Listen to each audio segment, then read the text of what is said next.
Delphias Audiolibros presenta Steelheart, el primer libro de la serie Reckoners, publicado en 2013 y escrito por Brandon Sanderson.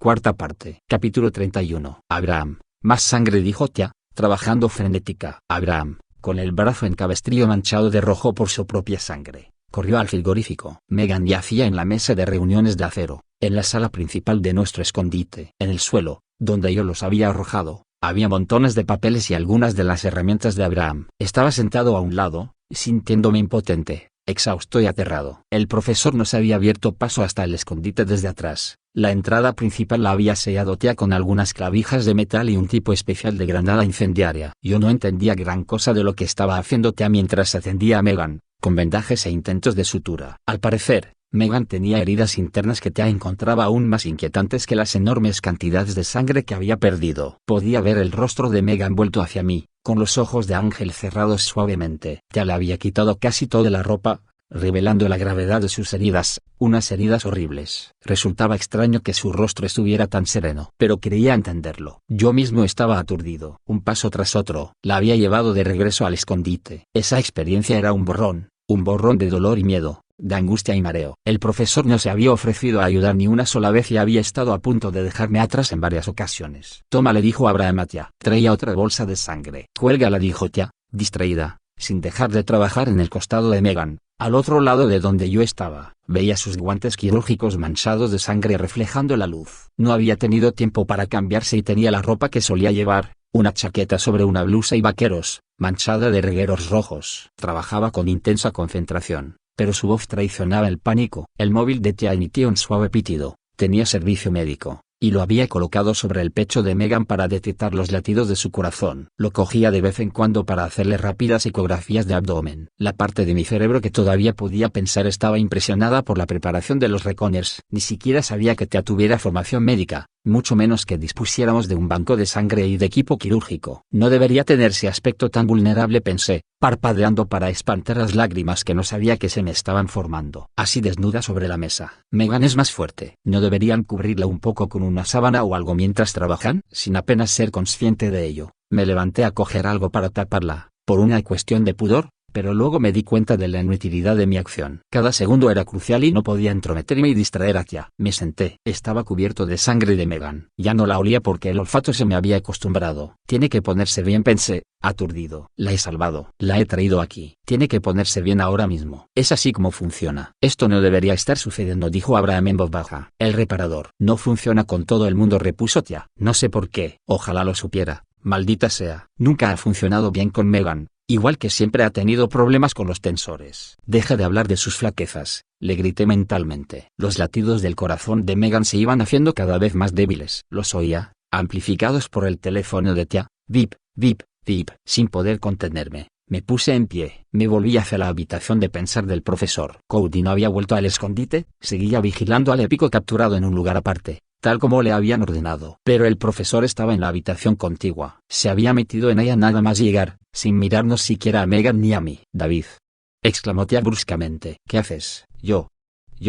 Tartamudeé, tratando de encontrar las palabras. Voy a llamar al profesor. Él hará algo. La salvará. ¿Sabe qué hacer? Yo no puedo hacer nada, dijo Tia. Siéntate. La brusca orden se abrió paso en mi confusión. Me senté y contemplé los ojos cerrados de Megan mientras Tia trabajaba, maldiciendo en voz baja. Las maldiciones casi iban al ritmo del corazón de Megan. Abraham permaneció de pie a un lado, impotente. Contemplé sus ojos. Contemplé su rostro tranquilo y sereno mientras los pitidos se hacían más débiles. Finalmente se detuvieron. No hubo ninguna línea plana en el móvil. Solo un silencio preñado de significado. La nada repleta de datos. Esta, dije, parpadeando para espantar las lágrimas. Quiero decir, la he traído hasta aquí, Tia. Lo siento, me respondió. Se llevó una mano a la cara, manchándose de sangre la frente. Suspiró y se apoyó en la pared, exhausta. Haz algo, le pedí. No era una orden sino una súplica. He hecho cuanto he podido, dijo Tia. Ha muerto. David. Silencio. Las heridas eran graves, continuó Tia. Tú has hecho también todo lo que has podido. No es culpa tuya. Para ser sinceros, aunque la hubieras traído aquí inmediatamente, no sé si habría sobrevivido. Yo no podía pensar. La cortina crujió. Me volví. El profesor estaba en la puerta de su habitación. Se había cepillado el polvo de la ropa e iba pulcro y digno en agudo contraste con los demás. Volvió los ojos hacia Megan. ¿Ha muerto?,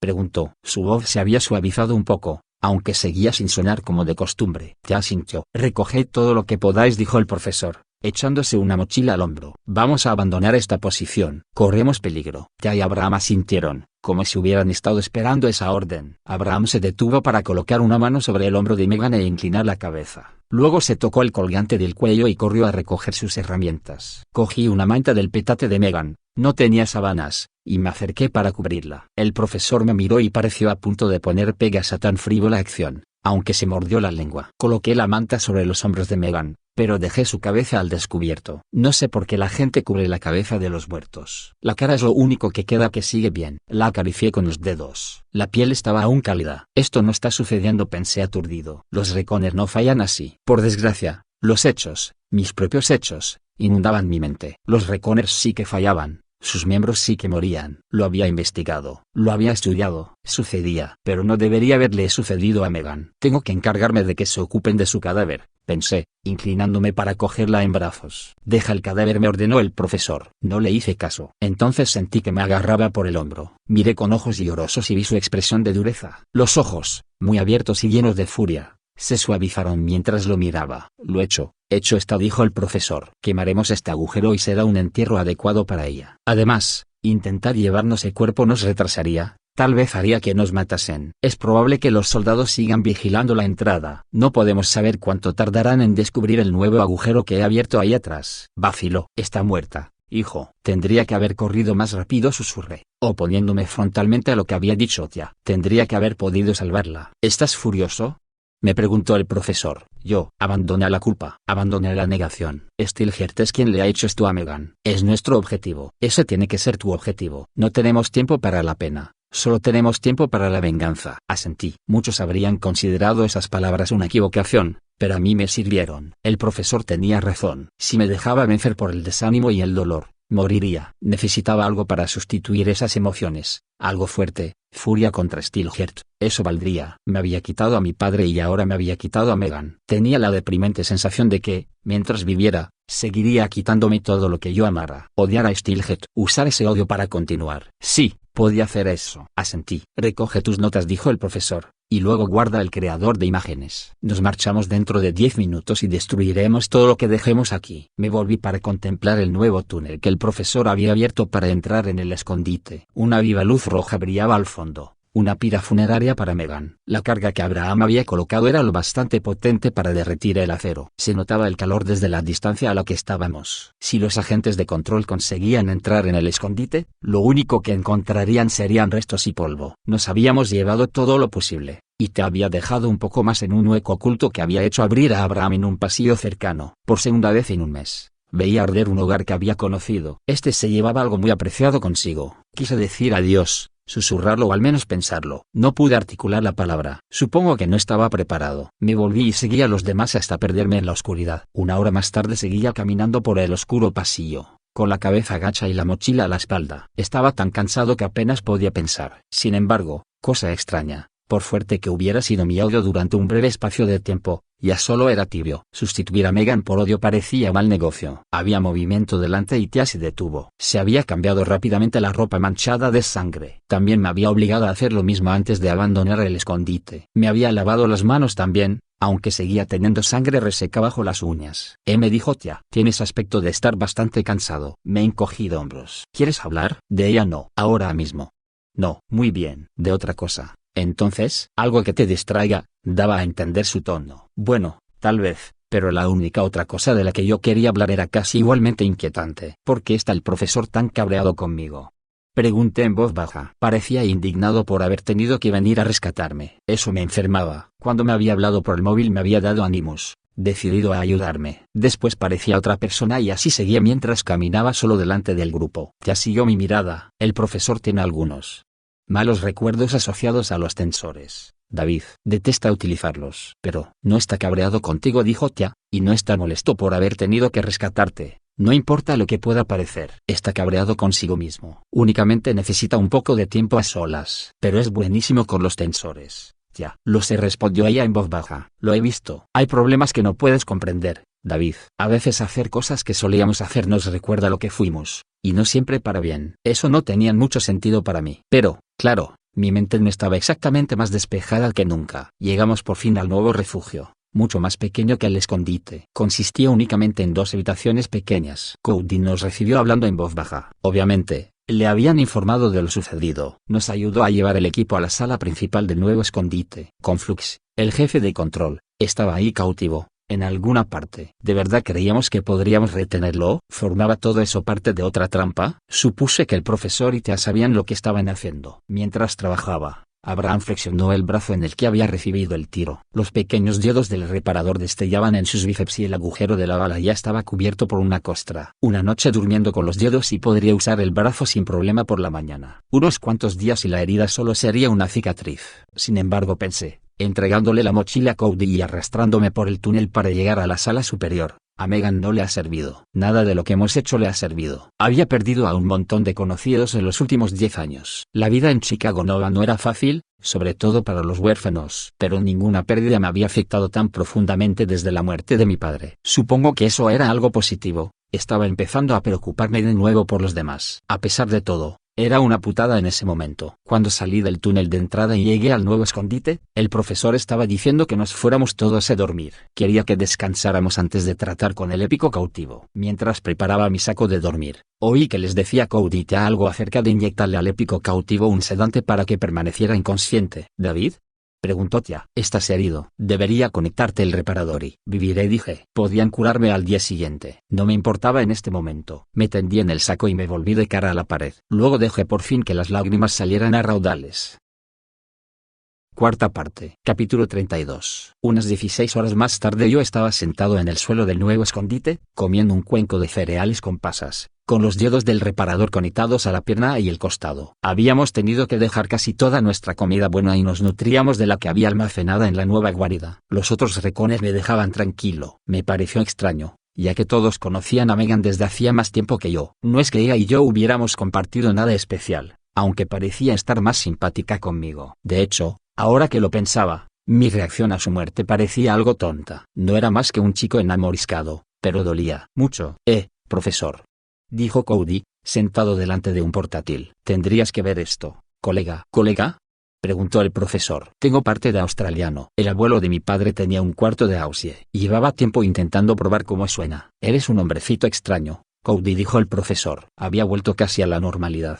Quizás estaba un poco más solemne, como todos los demás, Cody incluido. Perder a un compañero de equipo no era una experiencia agradable, aunque yo tenía la sensación de que ellos ya habían pasado por aquello otras veces. El profesor estudió la pantalla un momento y arqueó una ceja. Cody pulsó, luego volvió a pulsar. ¿Qué pasa?, preguntó Tea. Cody le dio la vuelta al portátil. Ninguno de nosotros tenía silla. Estábamos sentados en los sacos de dormir. Aunque el escondite era más pequeño que el otro, a mí me parecía vacío. No éramos suficientes para llenarlo. La pantalla era azul con unas sencillas letras mayúsculas negras. Escoge hora y emplazamiento. Esto es todo lo que se puede ver en cualquiera de los 100 canales de entretenimiento de la red de Stilger, dijo Cody. Aparece en todos los móviles que se conectan y en todas las pantallas informativas de la ciudad. Algo me dice que hemos llamado su atención. El profesor sonrió. Esto es bueno. Nos deja escoger el lugar de la pelea. Suele hacerlo, confirmé, mirando mis cereales. Dejó elegir a Faultline. Es su modo de enviar un mensaje. Esta ciudad es suya y le da igual que intentes encontrar un terreno que te sea favorable. Te matará de todas formas. A mí me bastaría con no trabajar a ciegas, dijo Tea. Sentada en el rincón, tenía conectado el móvil a su tableta de modo que la pantalla aumentara lo que salía en la del teléfono. Es frustrante. Como descubrieron que había pirateado su sistema de cámaras. Tengo todos los accesos bloqueados. Todos los resquicios sellados. No puedo ver nada de lo que pasa en la ciudad. Escogeremos un lugar donde podamos emplazar nuestras propias cámaras, dijo el profesor. No estarás ciega cuando nos enfrentemos a él. El móvil de Abraham sonó. Lo cogió. La alarma de proximidad indica que nuestro prisionero empieza a moverse. Profesor. Bien. El profesor se puso en pie mirando hacia la entrada de la habitación más pequeña, en la que estaba nuestro prisionero. Ese misterio lleva reconcomiéndome todo el día. Cuando se dio la vuelta, sus ojos se posaron en mí, y capté en ellos un atisbo de culpa. Pasó de largo rápidamente y empezó a dar órdenes. Íbamos a interrogar al prisionero apuntándolo directamente con un haz de luz. Cody se pondría detrás y le apoyaría el cañón de la pistola en la cabeza. Todo el mundo tenía que llevar la chaqueta puesta. Me habían dado una de repuesto de cuero negro, un par de tallas más grande de lo necesario. Los Reconers empezaron a moverse para iniciar el interrogatorio. Cody y Tia entraron en la habitación del prisionero, seguidos por el profesor. Yo me metí una cucharada de cereales en la boca y advertí que Abraham se quedaba en la habitación principal. Se me acercó e hincó una rodilla en tierra. Vive, David me dijo en voz baja. Vive tu vida. Lo estoy haciendo, gruñí. No, estás dejando que Steelheart viva tu vida por ti. La controla a cada paso. Vive tu propia vida. Me dio una palmadita en el hombro, como si eso lo arreglara todo, y luego me indicó que lo acompañara a la otra habitación. Suspiré, me puse en pie y lo seguí. El prisionero era un hombre de unos 60 años, delgado, calvo y de piel oscura. Giraba la cabeza, tratando de averiguar dónde estaba, aunque seguía amordazado y con los ojos vendados. No resultaba amenazador, atado de aquel modo a una silla. Naturalmente, muchos épicos no amenazadores podían matar con poco más que el pensamiento. Se suponía que Conflux no tenía ese tipo de poderes. Pero, claro, también se suponía que Fortuire no tenía habilidades aumentadas. Además, ni siquiera sabíamos si era Conflux o no. Reflexioné sobre la situación, lo cual era bueno. Al menos me impedía pensar en Megan. Abraham enfocó la cara del cautivo con una gran linterna roja. Muchos épicos necesitaban tener línea de visión para usar sus poderes contra alguien, así que mantener al hombre desorientado tenía un propósito muy útil. El profesor le hizo una seña a Cody, que le quitó la venda de los ojos y la mordaza al prisionero y luego dio un paso atrás y la apuntó a la cabeza con una 357. El prisionero parpadeó ante la luz.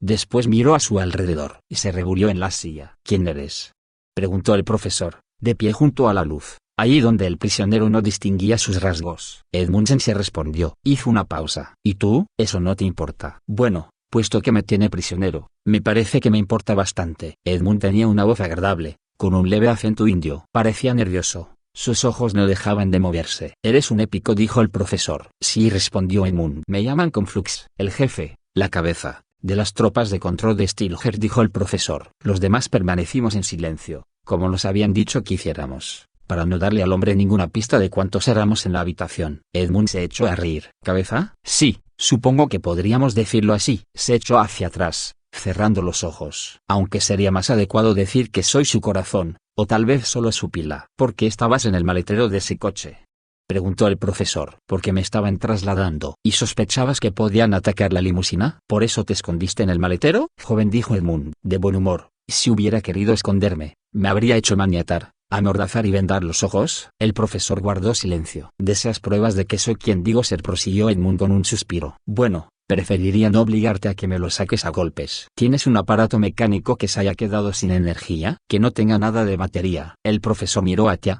que rebuscó en su bolsillo y le tendió una linternita. El profesor la probó y vio que no emitía luz. Vaciló y finalmente nos indicó que saliéramos de la habitación. Cody se quedó apuntando con la pistola a Edmund, pero los demás, el profesor incluido, nos retiramos a la habitación principal. Puede que sea capaz de sobrecargarla y hacerla explotar, dijo el profesor en voz baja. Pero necesitamos pruebas de su identidad, dijo Tia. Si puede cargarla tocándola, entonces es Conflux u otro épico con un poder muy similar. O alguien a quien Conflux ha pasado sus habilidades, razoné yo. El Zaori indica que es un épico poderoso, intervino Abraham. Lo hemos probado antes con agentes de control a los que Conflux pasó poderes y no indicaba nada. ¿Y si es un épico diferente?, preguntó Tia. Uno con algunos poderes recibidos de Conflux para demostrarse capaz de dar energía a las cosas y hacernos creer que es él. Podría hacerse el inofensivo y, cuando menos lo esperemos, volver todos sus poderes contra nosotros. El profesor sacudió lentamente la cabeza. No lo creo. Eso es demasiado retorcido, y demasiado peligroso. ¿Por qué iba a pensar que decidiríamos secuestrar a Conflux? Podríamos haberlo matado cuando lo encontramos. Creo que este hombre es quien dice ser. Pero,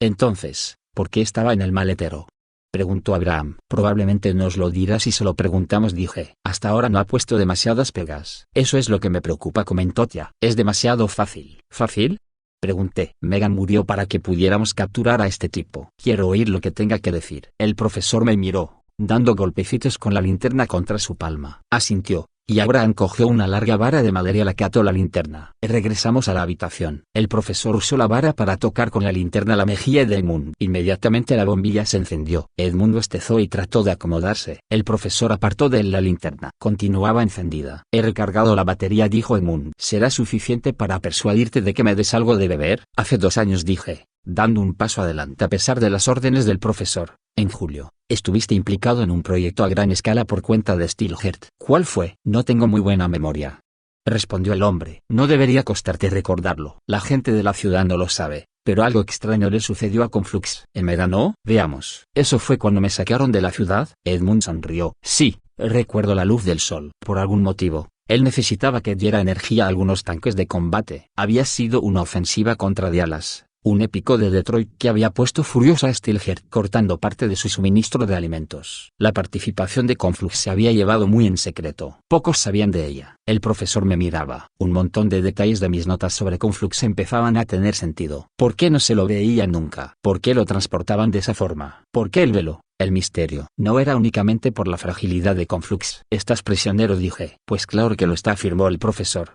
Pero Conflux asintió. No le dije al profesor. Siempre ha estado prisionero. Steelheart no lo está utilizando como lugarteniente, sino como fuente de energía. Conflux no está al mando de control. Es solo una pila, explicó Edmund. Un esclavo. Es cierto. Puede decirlo. Estoy acostumbrado. Soy un esclavo valioso, por cierto. Es una posición envidiable. Sospecho que no pasará mucho tiempo antes de que él nos encuentre y os mate a todos por secuestrarme. Sonrió con tristeza. Lo siento. Odio que la gente se pelee por mí. Todo este tiempo. Dije. Caray. Steelheart no podía permitir que se supiera lo que estaba haciendo con Conflux. En Chicago Nova los épicos eran casi sagrados. Cuanto más poderosos, más derechos tenían. Eran la base del gobierno. Los épicos aceptaban un orden jerárquico porque sabían, aunque estuvieran al final de la cola, que seguían siendo mucho más importantes que la gente corriente. Pero ahí teníamos a uno que era un simple esclavo, una simple central de energía. Aquello tenía muchísimas implicaciones para todos en Chicago Nova. Steelheart era un mentiroso. Supongo que no debería sorprenderme demasiado, pensé. Después de todo lo que ha hecho, esto es un asunto menor. A pesar de todo, era importante. O tal vez era que yo me aferraba a lo primero que distraía mi atención de Megan. Desconéctalo, dijo el profesor. ¿Perdona? Dijo Edmund. ¿Que desconecte qué? Eres un dador, dijo el profesor. Un épico transferidor. Retira tu energía de la gente a la que se la has dado. Retírala de las unidades mecanizadas, los helicópteros, las centrales eléctricas. Quiero que desconectes a todas las personas a las que les has dado tu poder. Sí lo hago, respondió Edmund, dubitativo. Steelheart no estará muy contento conmigo cuando me recupere. Puedes decirle la verdad, dijo el profesor, alzando una pistola con una mano para que apuntara delante del punto de luz. Si te mato, el poder desaparecerá. No tengo miedo de dar ese paso. Recupera tu poder, Edmund. Luego seguiremos hablando. Muy bien, respondió Edmund. Y, sin más, desconectó Chicago Nova. Espero que hayas disfrutado explorando esta distopía llena de acción y suspenso tanto como yo. Recuerda, si te gustó este video, no olvides darle like y suscribirte para más contenido literario. Recuerda que puedes comentar cualquier cosa. Nos vemos en el próximo video. Hasta luego, familia.